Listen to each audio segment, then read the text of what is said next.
Assalamualaikum warahmatullahi wabarakatuh. Dan halo sahabat balance, kembali lagi bersama saya dalam video part 7 yang akan membahas mengenai tantangan dan peluang dalam keuangan dan perbankan syariah di Indonesia.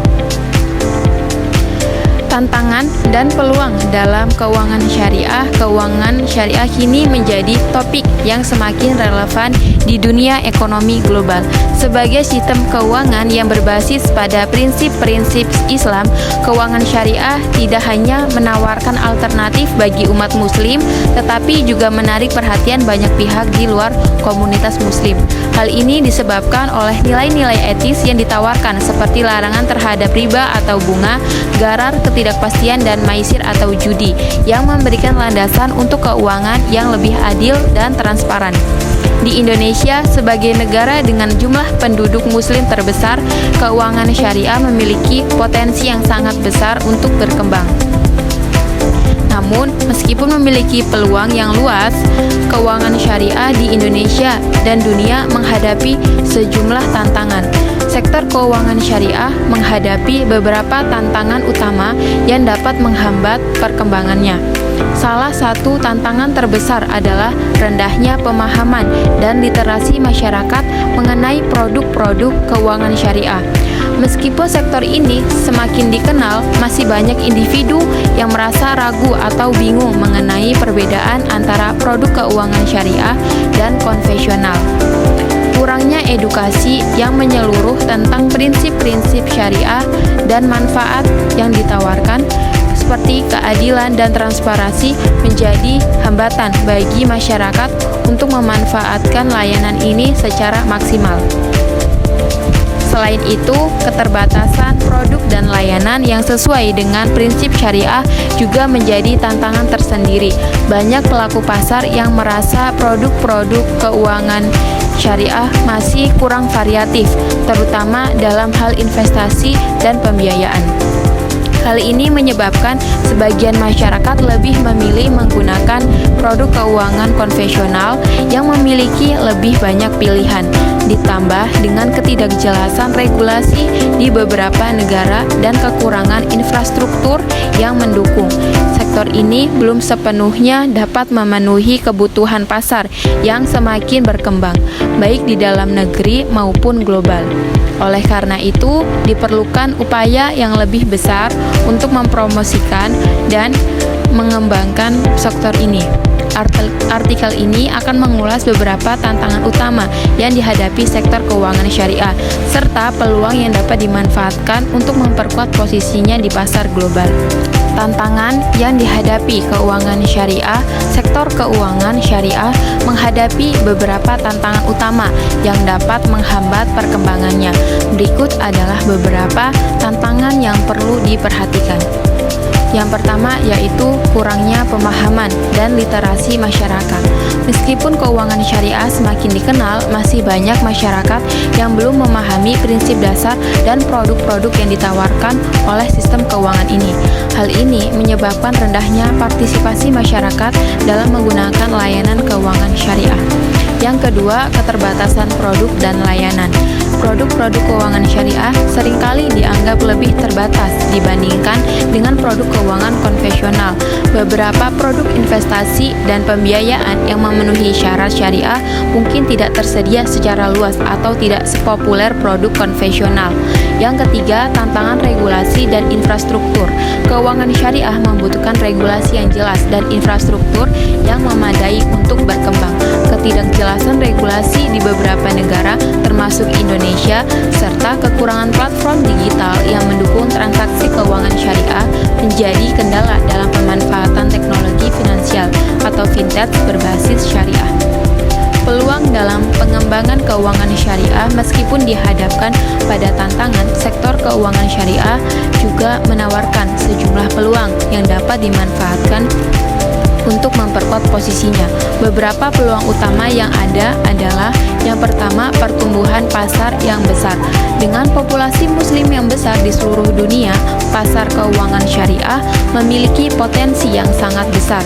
Negara-negara dengan mayoritas muslim seperti Indonesia, Malaysia, dan negara-negara Timur Tengah menawarkan pasar yang berkembang pesat untuk produk dan layanan syariah. Yang kedua, peningkatan minat terhadap investasi berkelanjutan. Keuangan syariah memiliki prinsip dasar yang mendukung investasi yang etis dan berkelanjutan, seperti larangan investasi pada perusahaan yang terlibat dalam perjudian, alkohol, atau produk-produk yang merugikan masyarakat. Hal ini semakin sesuai dengan tren global yang mengutamakan investasi yang bertanggung jawab secara sosial dan lingkungan. Dan yang ketiga, adopsi teknologi dan fintech. Salah satu peluang terbesar dalam perkembangan keuangan syariah adalah adopsi teknologi finansial atau fintech. Dengan semakin berkembangnya aplikasi digital dan platform berbasis blockchain, sektor keuangan syariah dapat dimanfaatkan teknologi untuk menjangkau pasar yang lebih luas dan menawarkan produk yang lebih inovatif. Dengan peluang yang ada, sektor keuangan syariah dapat tumbuh lebih besar jika didukung oleh edukasi yang baik, regulasi yang jelas, serta pemanfaatan teknologi yang tepat guna. Prinsip-prinsip syariah yang dilarang dalam operasional perbankan syariah adalah kegiatan yang mengandung unsur-unsur sebagai berikut. Yang pertama, maisir. Menurut bahasa, maisir berarti gampang atau mudah. Menurut istilah, maisir berarti memperoleh keuntungan tanpa harus bekerja keras. Maisir sering dikenal dengan perjudian karena dalam praktik perjudian seseorang dapat memperoleh keuntungan dengan cara mudah. Dalam perjudian, seseorang dalam kondisi bisa untung atau bisa rugi. Judi dilarang dalam praktik keuangan Islam, sebagaimana yang disebutkan dalam firman Allah Subhanahu wa taala sebagai berikut. Hai orang-orang yang beriman, sesungguhnya kamar, maisir, berhala, mengundi nasib dengan panah adalah perbuatan keji, termasuk perbuatan setan. Maka jauhilah perbuatan itu agar kamu mendapat keberuntungan, dalam Quran Surah Al-Maidah ayat 90. Dan yang kedua, pelarangan maisir oleh Allah Subhanahu wa taala dikarenakan efek negatif maisir. Ketika melakukan perjudian, seseorang dihadapkan kondisi dapat untung maupun rugi secara abnormal. Suatu saat ketika seseorang beruntung, ia mendapatkan keuntungan yang lebih besar ketimbang usaha yang dilakukannya.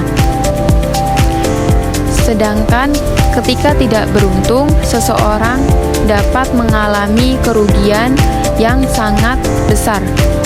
Perjudian tidak sesuai dengan prinsip keadilan dan keseimbangan, sehingga diharamkan dalam sistem keuangan Islam.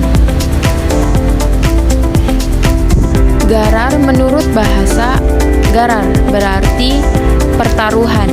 Menurut istilah, garar berarti sesuatu yang mengandung ketidakjelasan, pertaruhan atau perjudian.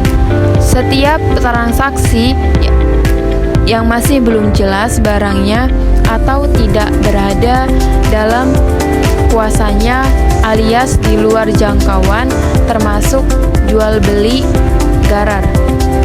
Misalnya membeli burung di udara atau ikan dalam air, atau membeli ternak yang masih dalam kandungan induknya termasuk dalam transaksi yang bersifat garar.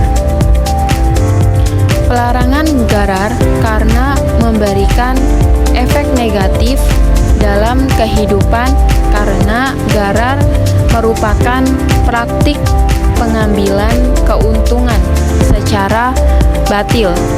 Ayat dan hadis yang melarang gharar, di antaranya yaitu dan janganlah sebagian kamu memakan harta sebahagian yang lain di antara kamu dengan jalan yang batil, dan janganlah kamu membawa urusan harta itu kepada hakim supaya kamu dapat memakan sebahagian daripada harta benda orang lain itu dengan jalan berbuat dosa padahal kamu mengetahui. Dalam surah Al-Baqarah ayat 188. Yang ketiga yaitu riba. Makna harfiah dari kata riba adalah pertambahan, kelebihan, pertumbuhan, atau peningkatan. Sedangkan menurut istilah teknis, riba berarti pengambilan tambahan dari harta pokok atau modal secara batil. Para ulama sepakat bahwa hukumnya riba adalah haram, sebagaimana firman Allah Subhanahu wa taala dalam surat Al-Imran ayat 130 yang melarang kita untuk memakan harta riba secara berlipat ganda.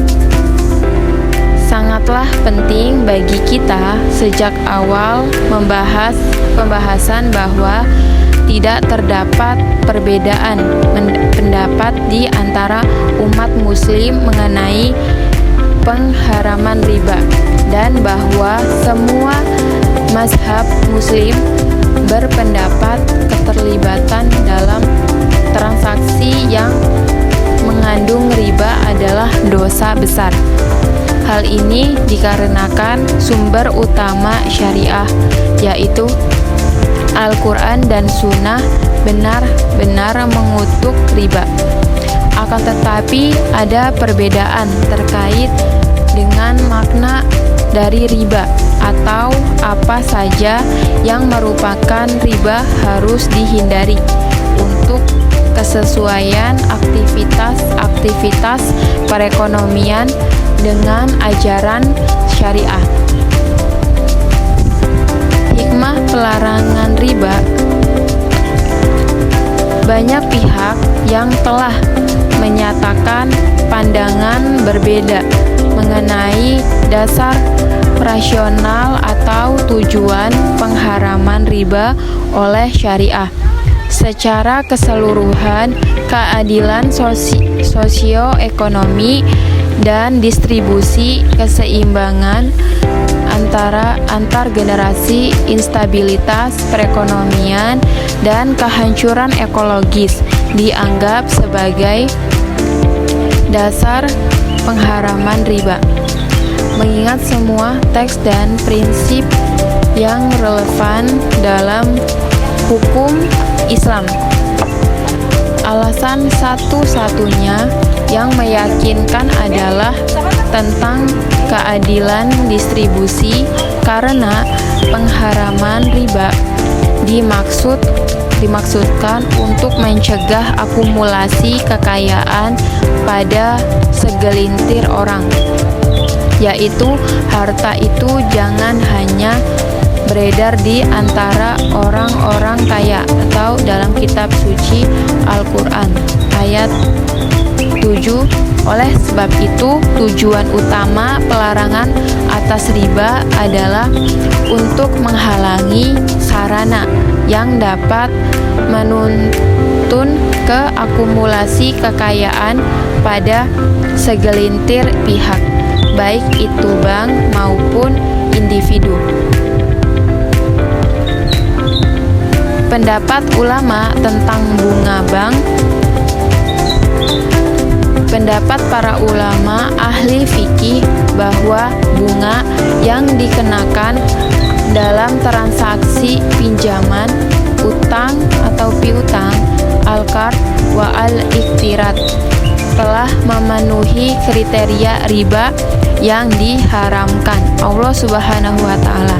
seperti dikemukakan antara lain oleh Al-Nawawi berkata, Al-Mawardi berkata, sahabat-sahabat kami atau ulama mazhab Syafi'i berbeda pendapat tentang pengharaman riba yang ditegaskan oleh Al-Quran atas dua pandangan. Pertama, pengharaman tersebut bersifat mujmal atau global yang dijelaskan oleh sunnah. Setiap hukum tentang riba yang dikemukakan oleh sunnah adalah merupakan penjelasan atau bayan terhadap kemujmalan Al-Quran, baik riba nakat maupun riba nasi'ah. Kedua, bahwa pengharaman riba dalam Al-Quran sesungguhnya hanya mencakup riba nasai yang dikenal oleh masyarakat jahiliyah dan permintaan tambahan atas harta atau piutang disebabkan penambahan masa atau pelunasan salah seorang di antara mereka apabila jatuh tempo pembayaran piutangnya dan pihak berhutang tidak membayarnya, ia menambahkan piutangnya dan menambahkan pula masa pembayarannya. Hal seperti itu dilakukan lagi pada saat jatuh tempo berikutnya. Itulah maksud firman Allah Subhanahu wa taala. Janganlah kamu memakan riba dengan berlipat ganda. Kemudian sunnah menambahkan riba dalam pertukaran mata uang atau nakat terhadap bentuk riba yang terdapat dalam Al-Quran. Bunga uang atas pinjaman kard yang berlaku di atas lebih buruk dari riba yang diharamkan Allah Subhanahu wa taala dalam Al-Quran, karena dalam riba tambahan hanya dikenakan pada saat jatuh tempo, sedangkan dalam sistem bunga tambahan sudah langsung dikenakan sejak terjadi transaksi. Jumhur atau mayoritas atau kebanyakan ulama sepakat bahwa bunga bank adalah riba. Oleh karena itulah hukumnya haram. Pertemuan 150 ulama terkemuka dalam konferensi penelitian Islam di bulan Muharram 1385 Hijriah atau Mei 1965 di Kairo, Mesir menyepakati secara aklamasi bahwa segala keuntungan atas berbagai macam pinjaman semua merupakan praktek riba yang diharamkan, termasuk bunga bank. Berbagai forum ulama internasional yang juga mengeluarkan fatwa pengharaman bunga bank. Prinsip-prinsip dasar syariah. Bank syariah adalah bank yang beroperasi sesuai dengan prinsip-prinsip syariah. Implementasi prinsip syariah inilah yang menjadi pembeda utama dengan bank konvensional. Pada intinya, prinsip syariah tersebut mengacu kepada syariah Islam yang berpedoman utama kepada Al-Quran dan hadis.